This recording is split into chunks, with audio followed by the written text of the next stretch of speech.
Now that OTAs is officially over, and now we wait for the start of Commanders training camp today, I feel ready to give out my official projection for this 53-man roster for the first year of the Dan Quinn era. Before we get into today's coverage, make sure you guys comment, raise hail to get us started down there in the comments section.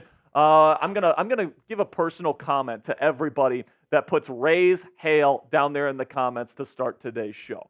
Okay, let's get into my roster projection here. So the quarterbacks that I'm projecting make this team are Marcus Mariota and Jaden Daniels. I do believe Jaden Daniels will be QB1 for the start of the season, but I guess you never really know. Jaden was already taking a bunch of first-team reps instead of Marcus Mariota during mandatory minicamp, so it seems like Daniels is quickly assuming that top dog role in this room. We'll get to some practice squad options at quarterback later in today's show. Then we'll get to the running backs here. I think that they're only going to carry 3. And I think they're going to be Brian Robinson Jr., Austin Eckler, and Chris Rodriguez Jr. I do think Eckler starts the year as running back 2.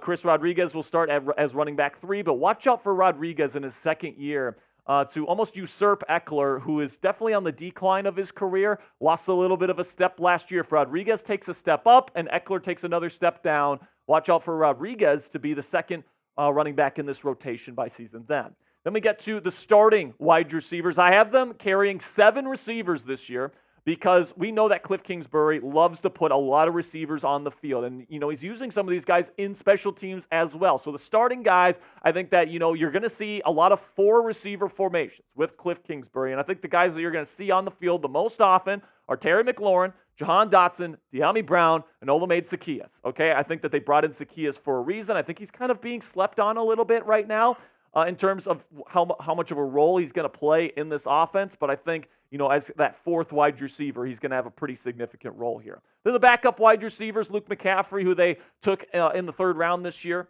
with pick number 100. They're hoping that he's going to be somebody that can develop into a nice, threesome of receivers here between McLaurin and Dotson, and then McCaffrey, who's a little bit bigger, a little bit stronger. Jamison Crowder is going to be kind of like their kick return, punt return specialist guy that can also play a little bit in the slot in case there's an injury. And then Dax Milne will be almost like Jamison Crowder's backup as like that kick return specialist, punt return specialist, who also has lots of experience as a backup wide receiver in this league.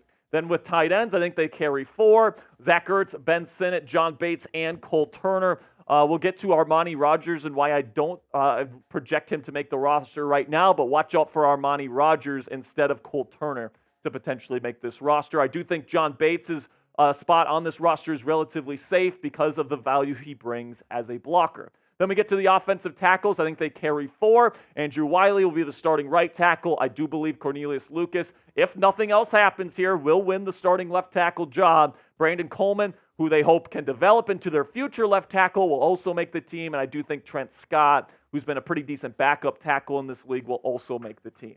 Then we get to the interior O-linemen. Sam Cosme will be the starting right guard. Biotish will be, or Badass, whatever one you prefer there. Biotish is going to be the starting center. Nick Allegretti is slated to be the starting left guard. Michael Dieter was brought in to be a nice backup that can play either guard or center. And then Ricky Stromberg, I think that this team, he might be more of a bubble player, but I think Stromberg makes it over Chris Paul. I just think that the youth factor there is going to play a little bit of a role. All right, guys, coming up here, we're going to be going over the defense for my roster projection here for the Washington Commanders. But before we get into that, make sure you click that subscribe button if you haven't already. I really do appreciate everybody that clicks that subscribe button. We're a really fast-growing channel here at Chat Sports. We were one of the top 10 fastest-growing channels here at Chat Sports last month. Thank you guys so much for all the support that you've given. And the reason why that is, guys, is because we're putting out great content every day. We got daily Commanders videos for you guys to enjoy, breaking news coverage every time they make a move. If they make a trade or assign somebody before the start of training camp, we're going to be covering it right here on the show. We got a weekly live show on Thursday at 5 p.m. Eastern Standard Time, and it's all 100% free, okay? So join the over 15,000 Commanders fans that have already clicked that subscribe button by joining our family today. Then we get to the defense here, and I have them carrying quite a few interior defensive linemen here. Jonathan Allen will be the starting 3 technique. Deron Payne will be the starting nose.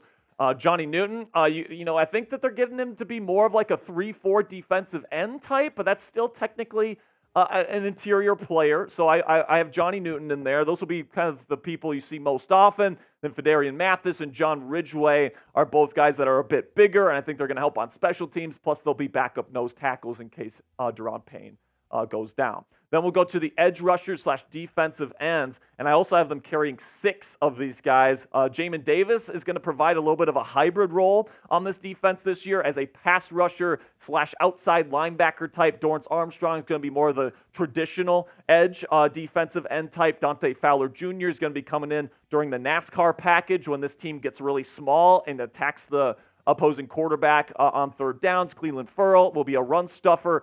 On early downs, probably more of a backup. Anthony Pittman will play more of like the backup role to Jamin Davis, is kind of like that hybrid outside linebacker type role. And then F.A. Obata will also be depth at this position as well. Then we get to the inside linebackers. I have them carrying only 3, but that's because one of the safeties we have is also going to be playing hybrid linebacker, plus Jamin Davis can also come into this role if needed. So Bobby Wagner, Frankie Luvu, and then the draft pick this year, Jordan McGee, I think are the 3 true inside linebackers that end up making this roster. Now, before we finish out the rest of this Commanders roster here for 2024, make sure you click that thumbs up icon if you are a real one. The real ones know that clicking that thumbs up icon and liking today's video is the best way to help our channel grow. So thank you guys so much for all of your support. Then we get to the cornerbacks here. I have them carrying 5. Emmanuel Forbes, Michael Davis, Mike Sainristroll will probably be like the first rotation that we see. Benjamin St-Juste will also get in there and have his shot to prove himself. And then Christian Holmes, I think, will be their true backup option at the cornerback position. Then we get to the safeties, and there's a lot of different versatile pieces in the safety room this year. Derek Forrest will be most likely the starting free safety. Jeremy Chin will be the starting strong safety. But here's the thing with Chin. He's going to be moving to a hybrid linebacker role when this team goes to its 3 safety package, in which Quan Martin will take that strong safety role where Derek Forrest and Quan will be able to do a bunch of fun stuff there in the secondary, where Chin essentially becomes a coverage linebacker. Percy Butler is one of the better backup safeties in the league, in my opinion. He's a very trustworthy player. And then Jeremy Reeves is a really good special teamer. He's going to really help out on kickoff coverage this year for the Commanders. And then we got Dominique Hampton, a very physically talented player this team drafted on day 3 this year. I think he also makes the roster. Then we get to the special teams unit here. The kicker, I mean, right now I don't know who else they're going to bring in. They got Ramiz Ahmed, all right? So that's my projection right now. The punter is going to be Tress Way, and then the long snapper is going to be Tyler Ott, who's one of the best in football. From what I heard, I don't watch long snapper film, guys. Sue me. Okay, and then we get to the pre-squad priorities here for the practice squad guys that I would still like to see in the building. Jeff Driscoll can be like that emergency quarterback that the NFL allows these teams to have here on the sideline. That's not technically a part of the 53. Then we get Mitchell Tinsley.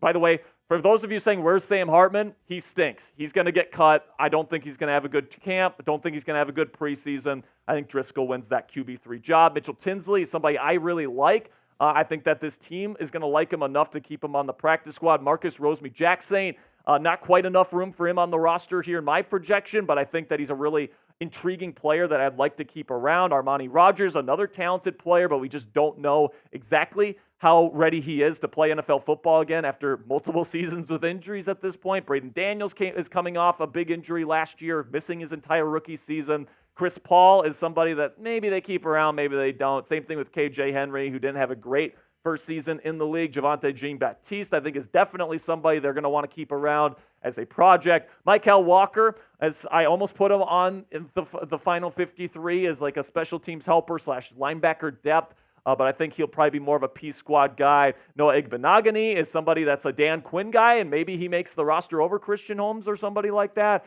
I guess we'll have to see what kind of camp he has. James Pierre is somebody that's played in the league for quite a bit. Veteran experience. Could see him on practice squad in case there's injuries. Tariq Castro-Fields played pretty darn well during OTAs. Nick Whiteside, somebody that played a little bit last year but was really bad. And then Tyler Owens, who's a very intriguing physical prospect that needs some development at the safety position. Those are my P squad priorities. But now let me know down there in the comments section. Do you disagree with my roster projection? Is there anything that you think was just egregious, or if you think, maybe, you wanted Michael Walker in there, or if you think Jeff Driscoll makes the final 53 or something, or Sam Hartman, let me know. If you have a disagreement with me, let me know down there in the comments section. I want to hear your thoughts on my roster projection here.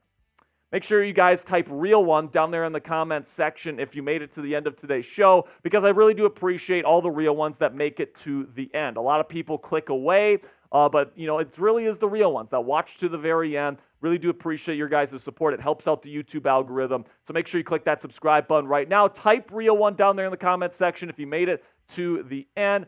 My name is Jack Sperry. I'm the host of the Commanders Report. And until next time, hail to the Commanders.